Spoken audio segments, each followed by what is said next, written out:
this bill, and I commend it to the House. I call David Clendon. Thank you, Mr Speaker. I just want to add a few comments to those made by my colleague Uzani Sage, which clearly I endorse wholeheartedly. Thank you. Yes, that's a good call. Sir, it was interesting to hear Mr Little earlier in his contribution note that the Labour Party are supporting this bill, but they're supporting it despite the process. And a lot of the process issues are that underlie the Greens' opposition to this bill, as well as some of the inevitable outcomes associated with it. The consultation has been a major concern. And I would remind us that we've now got 20-odd years of case law, of precedent about what constitutes consultation through Local Environment Act, Resource Management Act, environmental law of all sorts. In consultation, one of the key propositions is that consultation involves a statement of a proposal not yet decided upon, listening to what other people have to say, considering their response, and then making decisions. Clearly that has not been the case in this instance. The comments from the member who just sat down are interesting. It's true that local iwi will be consulted on the process of alienating this or changing the ownership, the transfer process.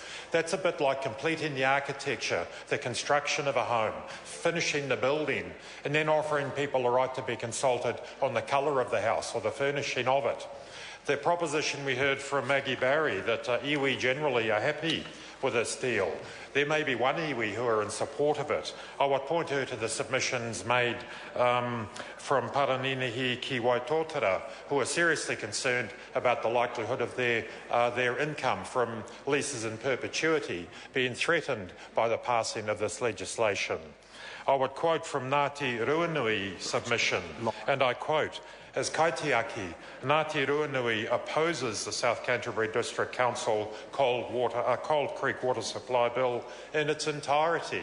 That's a fairly obvious and clear statement of opposition to do significant Māori bodies, one iwi and a trust in that area. According to Ngāti Ruanui, the bill provides no regard to the ongoing protection of the water and its importance to the wider community which it serves. They are particularly concerned not only with their local interest, with the admittedly quite contained concerns about this quite small scheme, but they do comment on the fact that it could represent a sea change. If this bill is allowed to proceed, which it seems inevitably it will, it may indeed set a precedent that allows land which is under claim, where there are significant and very legitimate Māori concerns about ownership of land and resources, and water in this case, that nevertheless this asset can be alienated into private hands despite the fact that it is currently under claim, that there are serious and unresolved concerns from kaitiaki, from iwi and hapu in this area. So for those and other reasons, the failure to acknowledge genuine democracy, the precedent that it will serve, the failure of the process at many points, we will continue to oppose this legislation. Kia ora. Yep, here we are. I call Phil Twyford. Thank you, Mr Speaker.